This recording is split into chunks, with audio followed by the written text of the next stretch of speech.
கண்மணி என்புடன் அடுத்த வர எபிசோடில் பார்த்திங்க அப்படின்னா, கண்மணி வந்து பார்த்திங்க அப்படின்னா நிறையா வந்து இடியாப்பம் செஞ்சு அந்த ஐடி கம்பெனிக்கு கொடுத்துருப்பாங்க.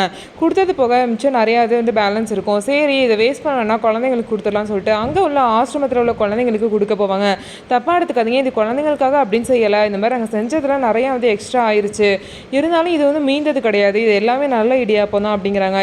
இவ்வளோ ஹெல்ப் பண்ணணும்னு மனசு இருக்குது, அதுவே பெரிய மனசு மேம் அப்படின்னு சொல்லிட்டு நீங்கள் வாங்க கண்டிப்பாக ஹெல்ப் பண்ணுங்க அப்படின்னு சொல்லிட்டு கண்மணி பார்த்திங்க அப்படின்னா இடியாப்பம் கொடுக்குறாங்க. அது மட்டும் இல்லாமல் இனிமேல் டெய்லியுமே உங்களுக்கு நான் இடியாப்பம் குருமாவும் கொண்டு வந்து கொடுப்பேன் அப்படின்னு சொல்லிட்டு கண்மணி வந்து சொல்கிறாங்க. அதுக்கப்புறம் பார்த்திங்க அப்படின்னா இதை வந்து அவங்க அங்கே ஆசிரமத்தில் உள்ளவங்கலாம் பார்த்திங்க அப்படின்னா வீடியோவாக எடுத்து அதை யூடியூப்பில் போடுறாங்க. இந்த மாதிரி நெட்டில் போட்டதுக்கப்புறம் அந்த வீடியோவை பார்த்திங்க அப்படின்னா அன்பு வீட்டில் உள்ள அன்போட தம்பி கார்த்திக் அதுக்கப்புறம் எல்லோரும் பார்க்குறாங்க. அப்போ அந்த வீடியோ வீட்டில் உள்ள எல்லாருக்குமே தெரிஞ்சு ரொம்பவே டென்ஷன் ஆகுறாங்க. இவளை விட்டால் முன்னேறி போயிட்டே இருப்பா போல் அப்படின்னு சொல்லிட்டு எல்லோரும் ரொம்ப டென்ஷன் ஆகுறாங்க. ஸோ இதுக்கப்புறம் எப்படி அன்பை வந்து தோக்கடிச்சு கண்மணி வந்து முன்னேறி வர போகிறாங்க அப்படின்னு சொல்லிட்டு வெயிட் பண்ணி நம்ம பார்க்கலாம். நம்ம வீடியோ உங்களுக்கு பிடிச்சிருந்தா நம்ம வீடியோவை லைக் பண்ணிவிட்டு பாருங்கள்.